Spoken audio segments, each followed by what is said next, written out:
Hello, I'm Suzanne Yvette, and this is Alternate Perspective. This show is about activism, spirituality, and counterculture subjects to bring awareness to different cultures, expressions, societal issues, and lifestyles. And today we're with Yulia, and she's a dancer. Please tell me more about the style of dancing you do and work you do. Sure. Hi, Suzanne. Great to be here with you. Yes, I'm a professional dancer. I competed professionally for about 15 years, and I competed in ballroom and Latin dance. And at some point, I started asking, what is really dance about? And because when I competed, it gave me beautiful training and amazing training, but I would kind of came out empty. Yeah. So then Argentine tango grabbed my heart, you know, and I started studying in Buenos Aires and with different masters, and now I teach tango as well, and Latin dance. And what got you into teaching? It's more share the passion that I have for dance and life, and bring that in people, giving them opportunity to experience that expression, and giving everybody a chance to be more of who they are. And how does dance or different forms of dancing or the dances you do help to connect to yourself more? Basically, anything we do in life, it's a spiritual practice, because life is about to become more of who you are infinitely. So dance helps you to experience that oneness with the music, with a partner, and be what we call in the zone, where you put yourself in a timeless time. And many people share, when they do gardening or listen music, it puts them into that space of who they are, and it reminds them of who they are. Yeah. So it kind of helps you bring to your center. It helps you to, it brings you to your soul, to your heart. And many people who listen to music, like there's something opens, and performing arts is just direct transmission of your heart, because it reminds us the truth of love. Yeah. And do you feel that because dance is able to bring you more into the present time, you're allowed to be more yourself, because you're not thinking about the past, you're not thinking about the future, but you're authentically in the present?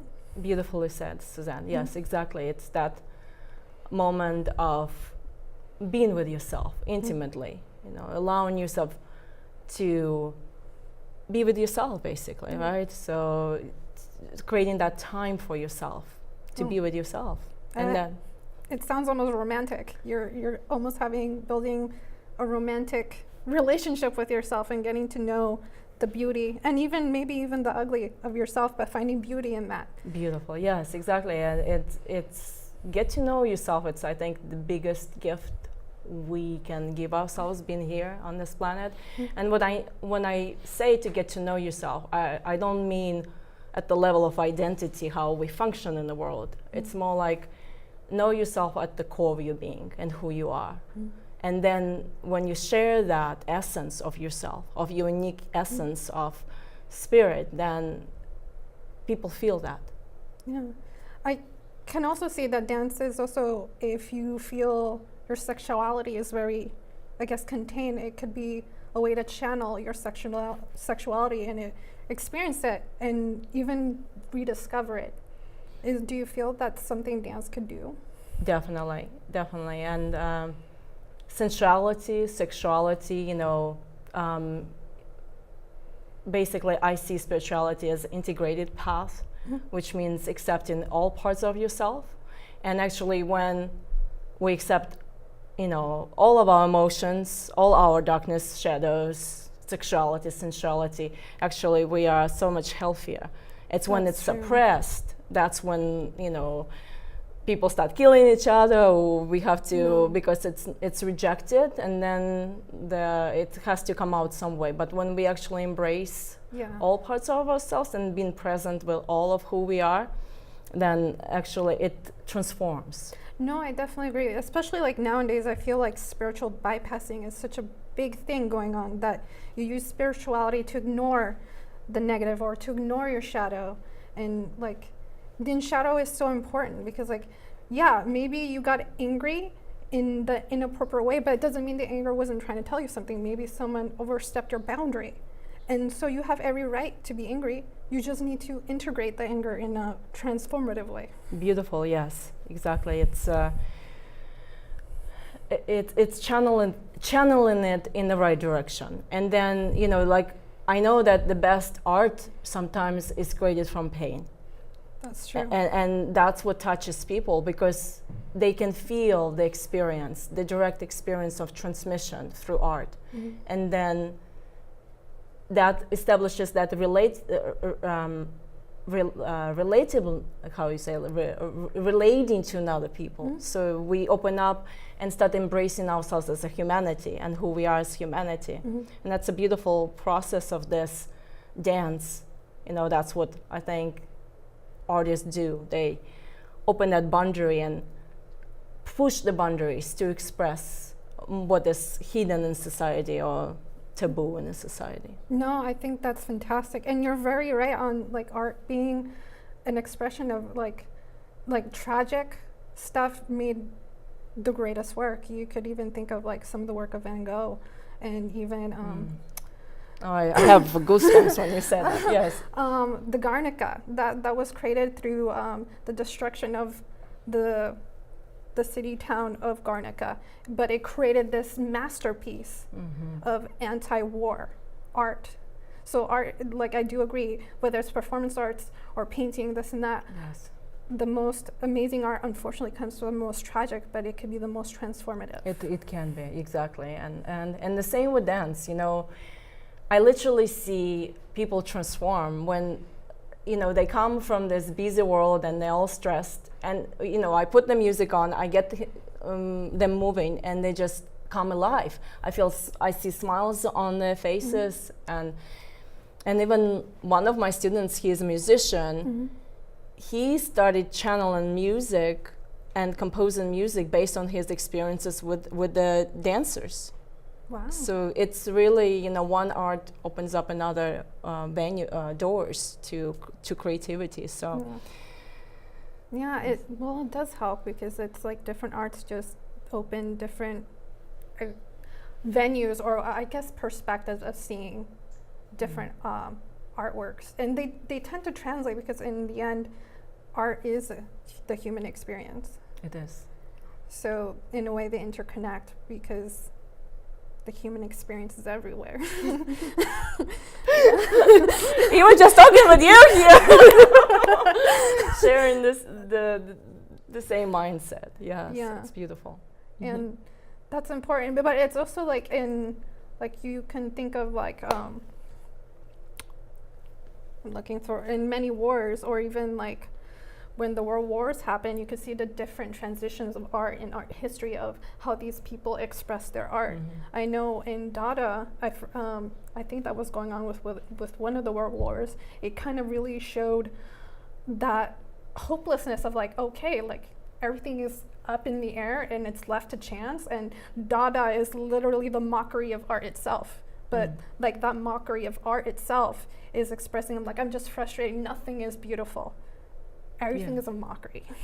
Right? Yeah, acceptance of everything. And that's what allows the transformation, actually, when we are just embracing, you know, all of ourselves with love. Exactly. And then just embracing every inch of it, even the scarier parts. Yes.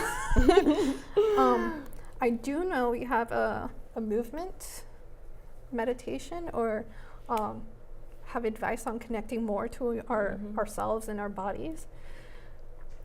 Yes, I kind of want to make all this movement and dance accessible to everyone. So I came up with what I call Dance with Infinity, awakening movement. And it's of course preferred to do it standing up, but I can just introduce a little something just for people to connect with their bodies. So we can just start grounding our feet on the chair, on the floor. And we'll start with just a little bit bringing our palms together and feeling the sensation of touch. Maybe we can just even caress our skin just to feel the smoothness and connection between two of our hands. And we can bring it to our neck to just loosen up the muscles.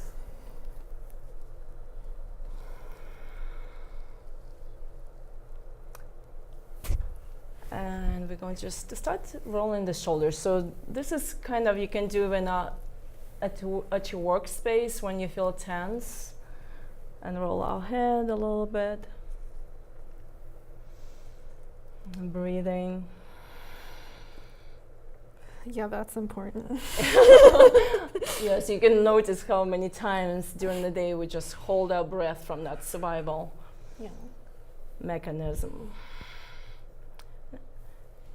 And then what we're going to do is actually to start kind of establishing the connection between two of our hands. And we're going to just paint this infinity sign.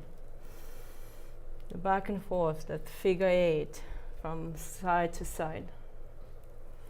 Basically, what this is designed to do is our nervous system functions from the fight or flight, the parasympathetic, and we want to get it into sympathetic system.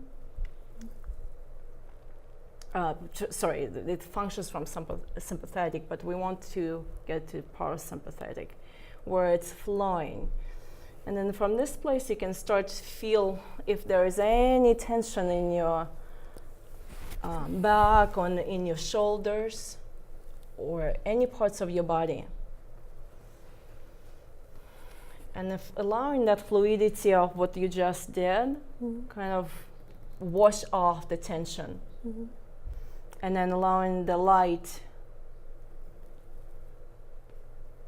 into that part of the body where there is a stuckness. Anchoring our feet to the floor. And maybe you can just allow yourself to move how your body wants to move. Breathing into that space of openness. Anchoring yourself down to the earth. Opening your spine. Opening your neck.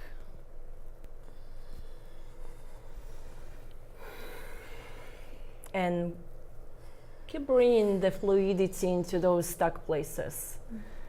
Because most of us, carry the tension or like a shield. We try to protect ourselves, and we basically want to keep opening, right? So then the life force flowing in all parts of our body, because that's where the actual sickness is coming from. When we shut some parts of ourselves, then there is no flow of energy, and that's where the trouble begins. So this is just a little introduction, but it's a whole system basically I developed how to open your body in different ways, and then it can actually start leading to the dance. So you start dancing, you can start dancing with your hips, with your shoulders, with your body, with your torso in different ways. And that leads to creativity. So it's like a system of movement that helps you to also start creating your own dance and connect with your body. So it's a very creative process. Wow. That what it makes me think of, I don't know if you met the teacher or not, or have seen it, but in, I think it's Yoga Tree, they have contact improvisation, and it's so similar, except like you have another person and you're creating like platforms and you're catching each other and teetering almost in the balance of imbalance. And that's kind of like, I love this because it just reminds me of like, instead of it being with another person, you're kind of energetically putting yourself there, of like releasing and improv and being energetically in a sort of imbalance, but allowing the creativity to manifest. Totally. Yes, it can open up, once you know the principles of movement and different dimensions of movement, you can start tapping into that essence of yourself that wants to express. And basically that's what dance is about, is giving yourself permission to be more of who you are because we have all this, you know, taboos like men don't dance, and if you dance you're gay, which is totally silly, you know. It's movement is for everybody, because that's your very life force that makes you alive and vibrant. So that's wonderful, and Thank you. thank you so much. I really loved learning about your stuff. We are going to transition to the entertainment segment, which you've given me a clip. It's actually with you, Yulia, and so we're going to transition over.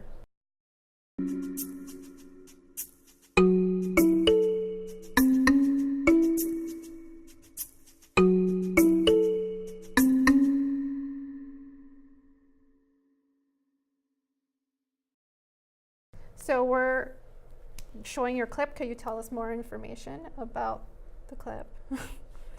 About the clip? Yeah. Yes. Well, Argentine tango is a dance of conversation between men and a woman. So it's an intimate conversation. And the beauty of tango is like a paradox. So it allows you to balance out your masculine and feminine parts, because like for the female, she has to be very receptive, and at the same time she has to be very proactive. So for the man, the same thing. He has to learn how to listen to the woman, and also initiate powerfully his intention. So it's a beautiful way of self-discovery. So with this, you know, with any performance, it allows you to be in the zone. So you have to be receptive to the partner and also express your power, inner power. So in this performances, you can say to really balance those energies out, where you can be sometimes soft, and sometimes you can be more passionate with your expression. So that's what Argentine tango is about, and a way to find yourself and to know yourself. That you can have a palette of colors, and you can choose any color you want to be. So it allows you, Okay. Where do you actually teach tango or the different styles of dance that you do? Yes, I teach at Santa Barbara Athletic Club. I teach Latin dance fitness there, so you can learn different moves, and like salsa, cha-cha, Argentine tango, samba, and samba is really fun, really fun. And I also teach Argentine tango there on Wednesdays. Okay. And it's open to the non-members, so anybody can. And I also teach at Santa Barbara Dance Center. Yes, on Canon Perdido. Oh, okay. So, yes.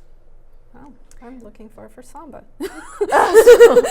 Yeah, come to La Cour Dance Fitness and you can experience them all, right? I did it once. It's so exhausting. But thank you. We'll roll your clip.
Now, we're going to end the show. We just saw the entertainment segment. It was wonderful and fantastic. Again, Yulia was our guest and our entertainer for today. Thank you for watching the show, and I hope to have you again.